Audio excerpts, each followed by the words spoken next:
My name is Tiffany Spraggins-Payne. I'm your host of Zigzag, which highlights women entrepreneurs and industry leaders of the science, technology, transportation, engineering, and mathematic industries.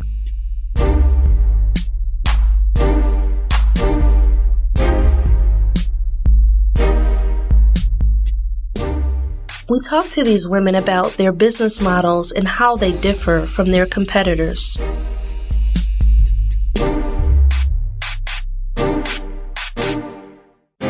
Today, my guest is Joyel Crawford. She is the CEO of Crawford Leadership Strategies, LLC. Joyel is a determined and passionate certified professional career coach and training consultant with over 15 years of experience in human resources and career management. She is thrilled to bring her years of expertise to every training opportunity and is excited about helping others achieve their career and business goals. Welcome, Joyel. Thank you, Tiffany. I'm happy to be here. You're welcome. I'm happy to have you. Finally, we're excited. Yes. You are an amazing career coach, amongst other things, and so I know we have a real treat in store for our listenership today. Yes? Thank you.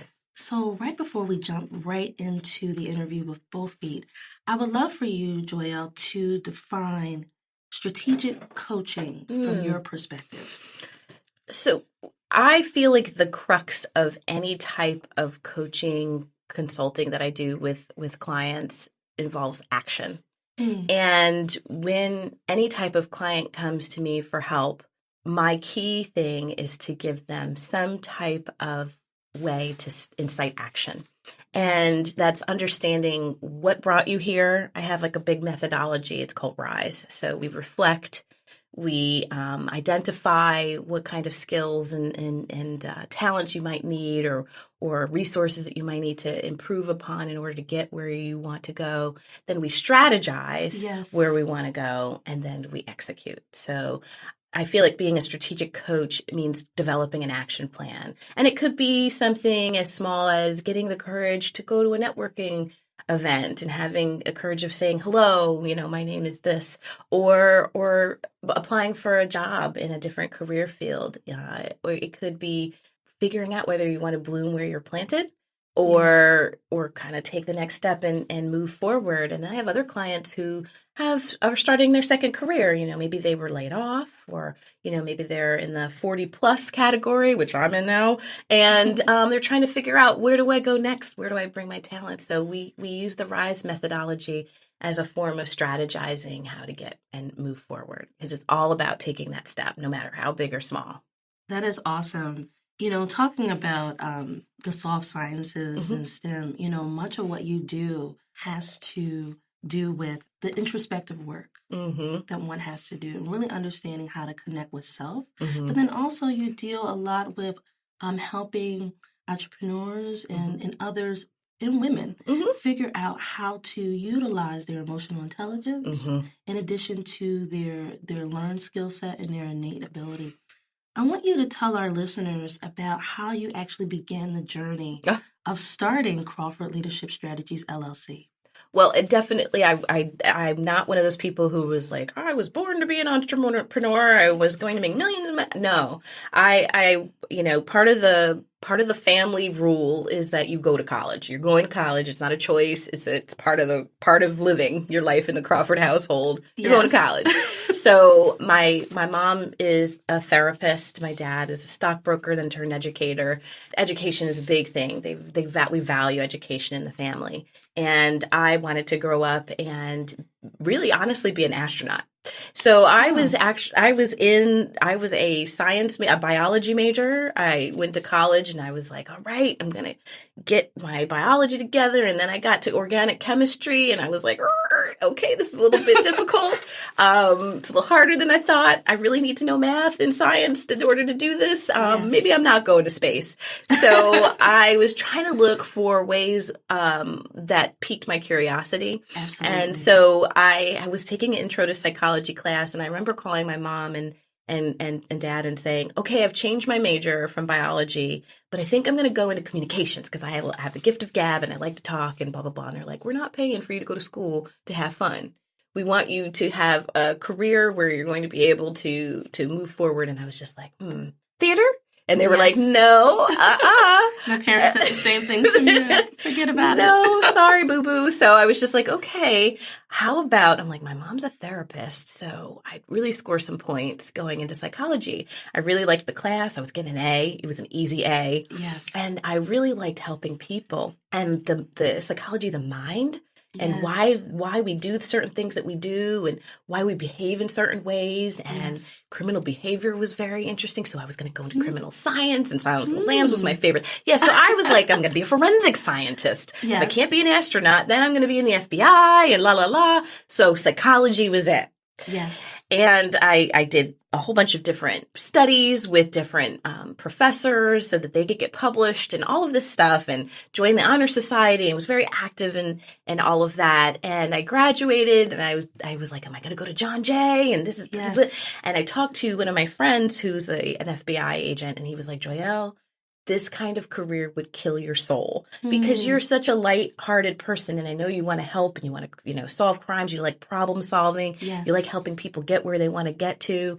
I was a leadership fellow in undergraduate school at Elon University. So I loved helping people grow. And he's like, this is not going to be the right fit for you. And I took his coaching to heart. When you're looking at different career paths, you want to research different roles. So I was like, okay, then I'll go into therapy. My mom was like, there is no money in therapy. Don't go that way. And I was like, but Mom, you're doing it. She's like, I want you to really see this through. So I went and I got the first job that was going to pay 100% tuition reimbursement for my MBA, and that was at Verizon Wireless. And I worked there for 18 years, and that's how I decided, as soon as I was in new hire orientation, I want to help people get where they want to go. And that's where the career coaching piece came into play.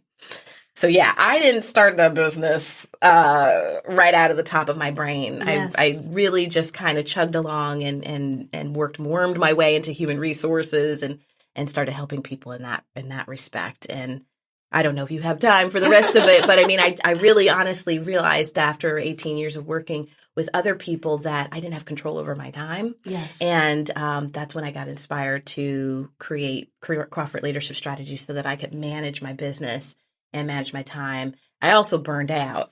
And that was like really pulling the trigger for me to really put 100% of my energy, what was left of it, into starting my business. And in 2015, I moved here to Philly, and really I designed and developed my website, and I didn't tell anybody about it because I didn't want everyone to know that I had a business, which was weird because you've just left a international brand for 18 years, and I was like really scared about going out on my own. And then I finally decided, hey, everybody, I've got this coaching and training consulting business.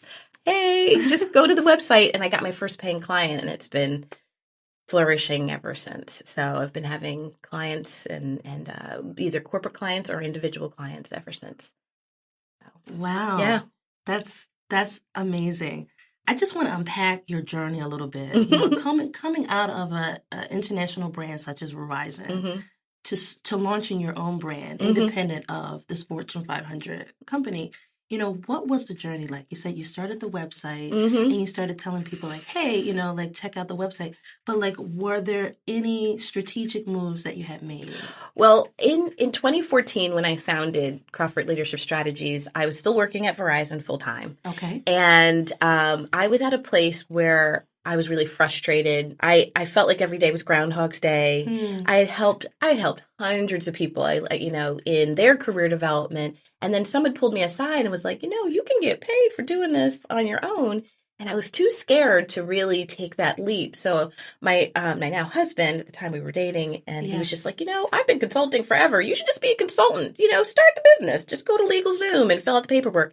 And I remember filling that paperwork out and crying because the fear of failure was greater than the fear of being successful. Wow. I was like, I just envisioned myself on the side of a highway with a sign that said, we'll sing for food, or something. And you sing too. I do. Yeah. So I was just like, I could just see myself singing in the park with my guitar and trying to make money. And I just saw myself going from employed to homeless. There was vision there. And I was just super, super scared. But the pain of what I was putting myself through, I was, overworked, stressed out, working in an environment that wanted more of me, and I had little to give. And so that just plummeted me into signing the paperwork. I really honestly begrudgingly started the business, signed all the paperwork, sent it to LegalZoom, and then sat on it for a year. Wow. And then, like I said, I strategized by saving enough money to survive when I left Verizon, but I didn't think about the startup costs.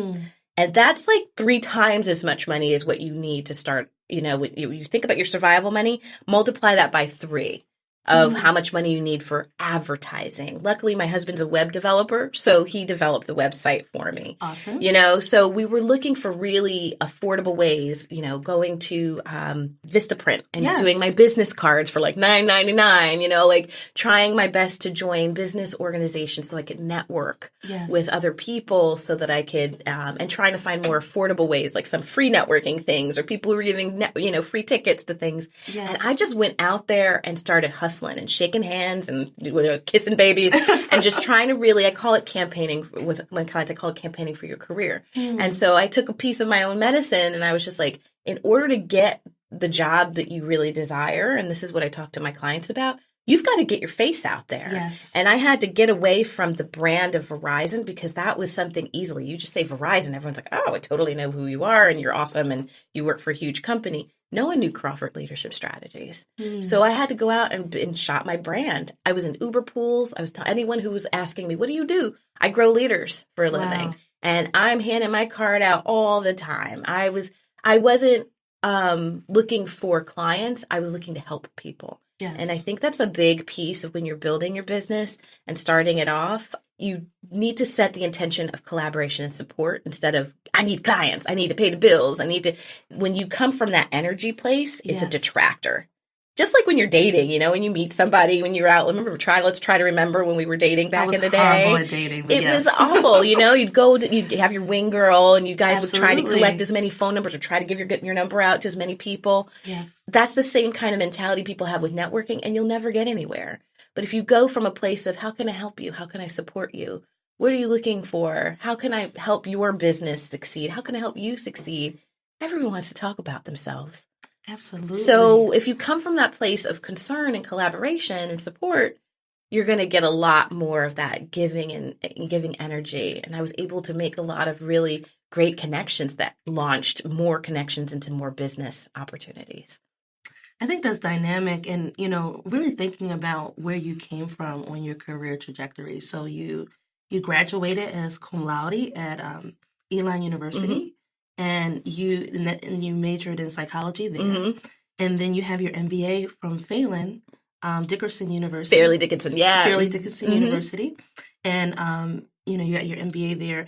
And then all this dynamic work that you were doing at Verizon, you were actually training trainers in customer service. And you handled about 60% of the company's volume that generated business in the billions, in revenue. Yeah.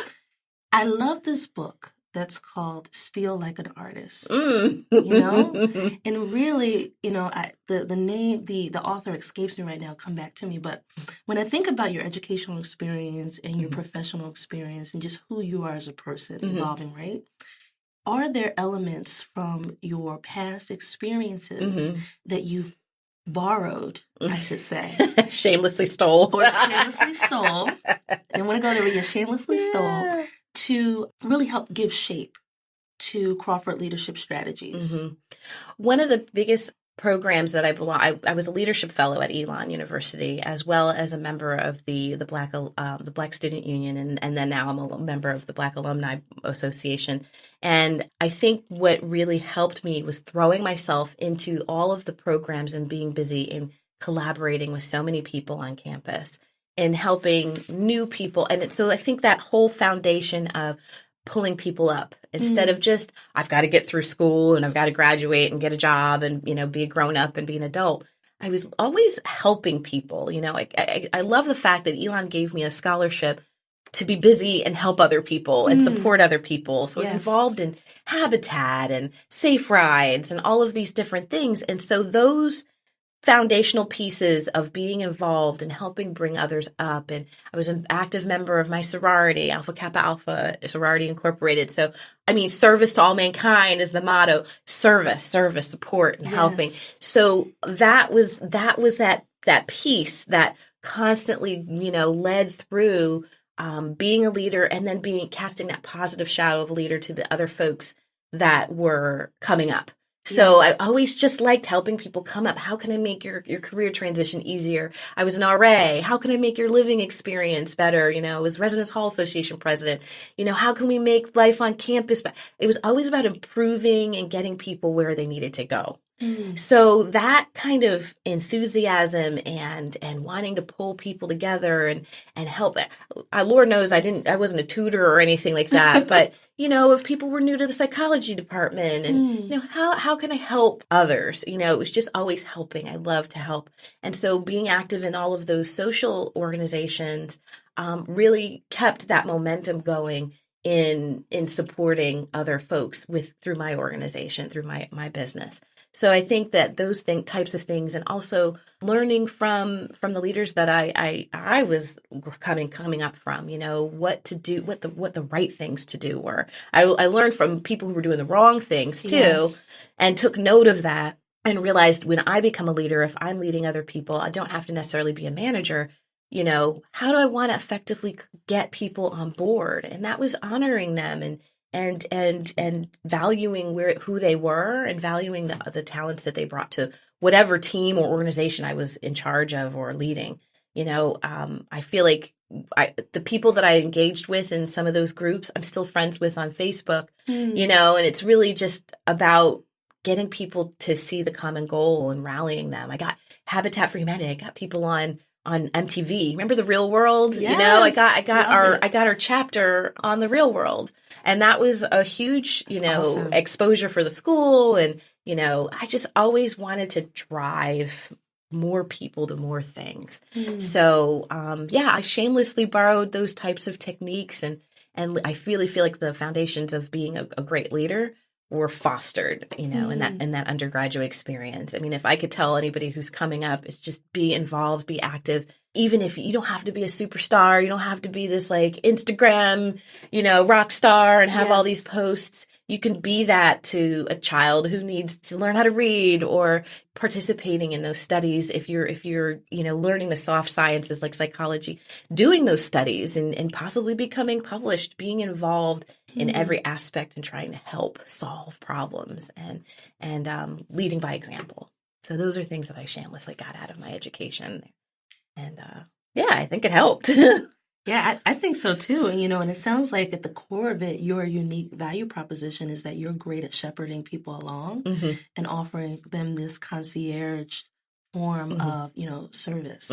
VIP all the way. Yeah. Yes. Yeah. I mean, everyone likes to feel special. No one likes to feel like garbage every day. Right. So, when you work with me, you get a customized action plan for you, specifically for you, that relates to all the things that we discussed, reflecting back certain things that might have come out of your mouth that you didn't even know that you were saying, and tracking and trending the progress that you're making. So it's really cool to share those experiences and then also celebrate with folks as well. That's also something that I captured from my undergraduate and graduate experiences. And I think the part that's also unique about your experience is that you're also a thought leader, right? It's so funny. A few years ago, I was doing a webinar, an instructor-led session with a client, and he came up and he's like, "You're a thought leader," and I was like, "What's that?" And he's like, like Deepak Chopra and Wayne Dyer, and I was like, "What?" I was like, "Well, where's my $1 million?" So exactly. I was like, "Wow, this is so exciting." So of course I came home and I'm like, "Honey, I'm a thought leader. This is fantastic." Yes. I really honestly didn't think of myself as a thought leader, but it's pretty cool to. Why not? Why didn't you think of yourself in that way? Because to me, I am not yet at Oprah's level. That's thought leader status. You've got shows and followers, and you're reaching millions, and it's ideally a vision I have is to reach as many people, to motivate and inspire as many people as I possibly can. I feel like that's my purpose in life. And I just never thought of it that way. But like, sure, I'll take it. I'll take the title. Yes, because you've been featured in Forbes, Essence, Huffington Post, The Muse, Girl Boss, Thrive Global, and The Next Avenue, and so much more that we don't even have time to list today. But I think it's the quality of your content, right? And that human-centered design, having people be the focus of how you go about crafting your messaging. And again, shepherding them along on the process and coming up with these customized plans that you know, properly puts you in the place to be poised as a thought leader, one would think, right? Yeah, I just want to set people up for success. And I think the key thing is that a lot of my clients, and they're primarily women, we don't step into our power enough. We don't step into our value. And it's my job to help them see that and be the mirror, you know, reflect that they do have the skills. They do have the milkshake that brings all the boys to the yard. And you know what I mean? They've got, and I want people to dig deep and see that they have value and skills that they can lend, because I went through it myself. Yes. You know, I was in this mindset that I didn't have any skills or value to offer any other company because I'd spent half of my life in one organization. And that happens. You start to talk yourself out of it. And I really want my clients to see their value and step into their value. And so, you know, some of the advice that I've offered to those things, those places, those publications are those types of things. I really want others to realize that they do have the magic inside of them to lend to other places. So tell our listeners how you're able to continue to keep the fire that's inside of you, you know, lit. You know, like, where does your inspiration come from? Do you have mentors? You know, what are you reading to stay inspired? You know, right now I'm stepping away from self-help for a minute, right? So I was getting myself into like reading all of these different things, like The Big Leap and, you know, and some Brene Brown, and I was dipping my toe into a whole bunch of self-help books. Yes. But what I'm finding is that I was starting the cycle as I've been growing my business as an entrepreneur. I was starting the same cycle of burnout where I was giving more to others, and instead of having my cup full and giving the overflow to others, I was just pouring a whole damn cup all over the place, and I had nothing left for myself. And so now I'm trying to fill my cup. And so I do have several mentors who I go to for not only entrepreneurial help, but also soul searching. I have my sister friends that I rely on who are also business owners. But I'm also realizing that in order to be the most productive, I need to give myself more space for rest. Because, you know, you're cranking it out, you're trying to drive more business and try to get more leads and try to get more exposure. And hustling is great, but when you hustle so hard, you can't, you know, hustle and flow, and the flow's you have no more flow to go. I had to take a step back. So what I am doing right now in order to be the most effective support and coach to everyone else is to be a support and coach to myself. Yes. And so I'm really digging into the self-love. I've scheduled my I fell off the meditation wagon. So I was involved in a study a year ago on for mindfulness and meditation and how it impacts your blood pressure. Really? And when I did it for a year and was practicing it, I don't know if they are seeing this, but I did see some improved results in my health and wellness. And so I need to get back into that. So this morning I lit some incense and put on some music. You know, you can have free music on YouTube to meditate to, because I'm a musical person. Yes. I can't do imagine a beach and the breeze, and that's just distracting because I can't see it. I can't feel it. Yes. But music speaks to me. And so I just listened to some instrumental music and just set aside 15, 20 minutes and just sat still. So I'm going to start getting back into the practice of giving myself the gift of time. And I love being creative. And so I do a lot of journaling. I have a therapist. You know, I think everybody needs somebody to talk to. You know, May is Mental Health Awareness Month. Yes. Just get yourself some help. You know, they've got all kinds of ways to do that. And I think that it's important for us to listen to our bodies. I'm walking more. I feel that as I'm stressed out or feeling a little bit anxious, that walking and movement is helping me. So wellness is a huge focus for 2018 for me. And so I got to literally walk the talk. And so every day I have a goal to at least walk a minimum of 2 miles a day. So those are the things that are kind of keeping me right. grounded. Yep, it's keeping me grounded. Spending time with my husband, my newlywed husband. Yes, congratulations again. My new husband, he's got his tags still on. And also eating well and hydrating. I don't hydrate at all. Like, I got my tea here, but it's like, I've got to start drinking more water. It just helps. So just taking care of myself is really what's been my focus right now, is just trying to turn the mirror back on me and make sure that I'm being as authentic as I can, and not being, well, you need to do this, client, and then I'm, completely fallen off the rails and not practicing what I preach. So I want to be real, because there's a lot of, I think coaching, if I remember reading this yesterday, is one of the second fastest growing professions right now. And so there's a lot of coaches out there, and there's some really authentic coaches that will give you some results. And then there's some folks that are really, not as real as they're making it appear. And there's some smoke and mirrors and, living this wonderful, lavish lifestyle and, going into debt behind the scenes. I want to keep it real. And that's always been the way I communicate. It's always been the way I'm with my clients. That's how I've been. And not confrontational, but real. And that also comes into how I'm living my life and how I, being vulnerable, writing about, in Thrive Global, I wrote about how I needed to disconnect from my social media marketing, because I was like becoming obsessed with it. How many people am I, getting and connecting and enhancing and looking at my Google Analytics and making it's just too much. I needed to get back and disconnect. I put my phone in the bathroom now at night, so I don't look at it before I go to bed. And, really trying to practice some of these things that will really help, keep me at my tip-top shape so that I can help other people. That's amazing.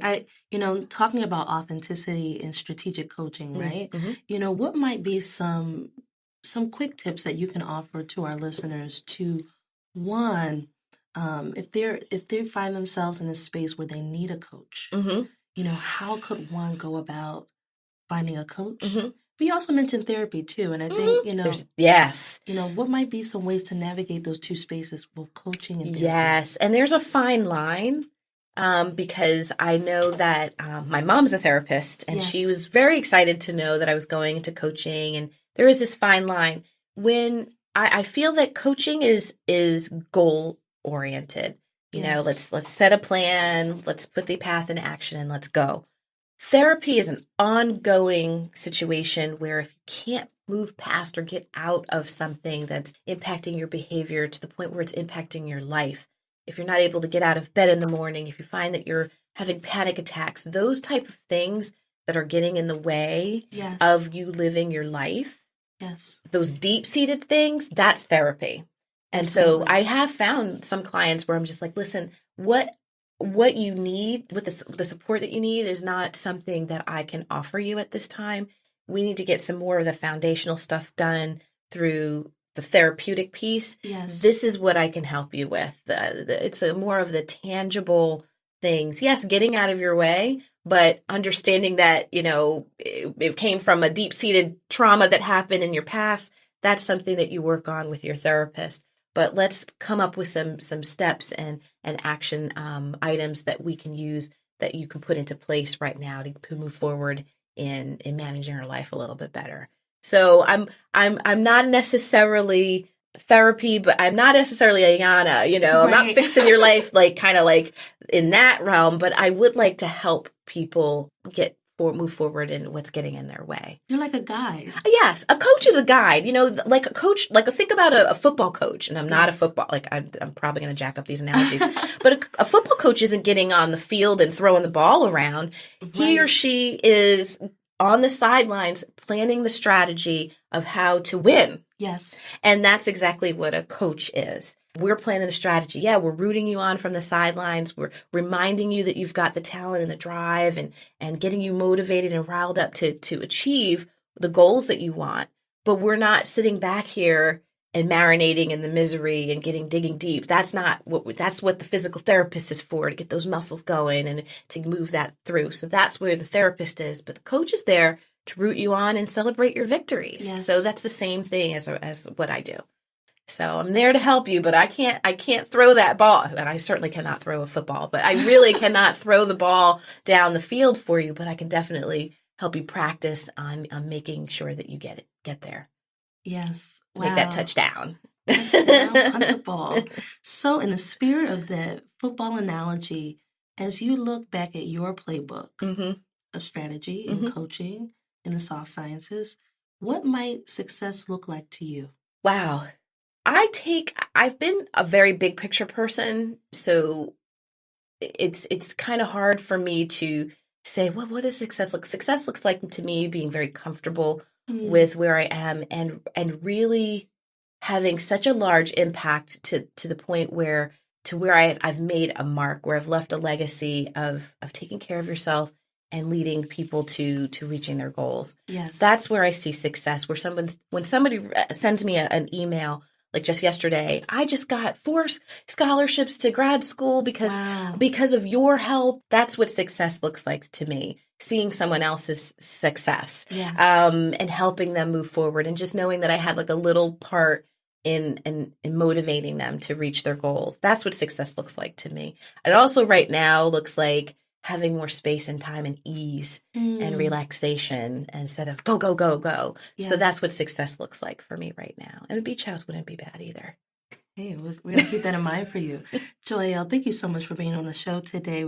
We had a very rich conversation. And for those who are interested in pursuing your services or just want to stay connected with you, how might they go about connecting with you? Right. So you'd ask, how do you find a coach? You can go online. You can look up how, coaching in your area, but you can also specifically go to my website, which is www.clsnext.com, which is Crawford Leadership Strategies next, because we're always talking about your next steps. Yes. .com. And that's my website, and you can book some time with me there, and then we can get started. Awesome. Today, my guest was Joyel Crawford. She is the CEO of Crawford Leadership Strategies, LLC. Joyel is a passionate certified professional coach and training consultant with over 15 years of experience in human resources and career management. For more information about Zigzag, you can find us at www.theenterprisecenter.com. This is Tiffany Spraggins-Payne, and I'm signing off. Hello everyone, I'm Ryan Martin, the production consultant for The Grit Live. If you enjoyed this episode of Zigzag, please share it with the world. If you have any feedback or would like to be featured on this program, please email us at thegritlive@gmail.com. Join us Thursday, May 3rd at Eats for Equity, a special fundraiser showcasing the Center for Culinary Enterprises and some of the businesses that you've heard on the Grit Live's programming. For more details, visit e4e2018.eventbrite.com. That's e4e2018.eventbrite.com.